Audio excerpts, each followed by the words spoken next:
Alain, propos d'un Normand. Hérédité. Il est assez ordinaire que l'on attribue, pour une bonne part, à l'hérédité, les progrès de la civilisation. Les mots circulent par la confiance, comme la monnaie. Il est clair que si un nourrisson a déjà en héritage le libre examen ou le respect de la dignité humaine, nous nous éloignons à grands pas de la superstition et de la barbarie. Mais une telle opinion n'est nullement vraisemblable. Il est permis de penser que les générations successives s'adaptent de mieux en mieux à un milieu physique déterminé.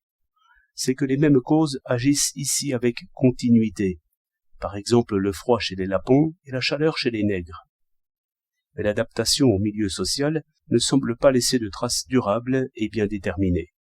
D'abord parce que les mœurs sont variables éminemment, et aussi parce que l'action du milieu social, et par suite les réactions de l'individu, changent trop selon les situations.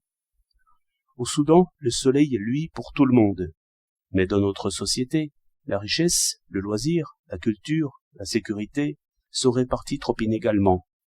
On peut concevoir que la douceur, la faiblesse, la paresse se développent ici pendant que la haine, la fureur, la brutalité se développent corrélativement à 100 mètres de là.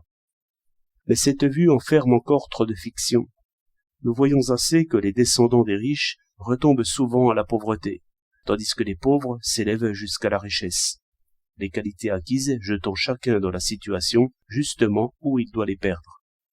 Et enfin, nous descendons de 2 parents, de 4 grands-parents, de 8 ascendants, ce qui fait voir que chaque nouveau-né, par ce mélange, doit revenir le plus souvent à un type moyen. Ajoutons que toutes les aptitudes ne se trouvent pas développées. Bref, en disant que chaque génération nouvelle vient au monde avec l'ignorance et la barbarie, de même qu'elle vient au monde nue, on ne s'éloigne pas beaucoup de la vérité.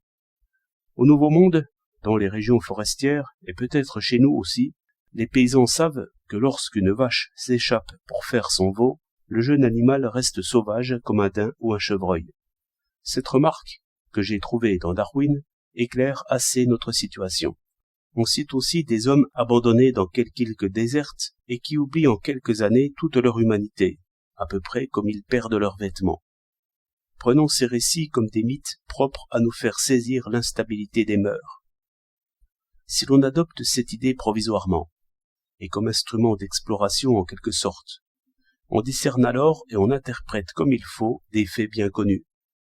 D'abord les déchéances, par misère, paresse ou ivrognerie, et puis les paniques, par exemple dans les théâtres, où ceux qui fuient agissent souvent comme des brutes, pendant que leurs semblables qui accourent de toutes parts agissent comme des héros.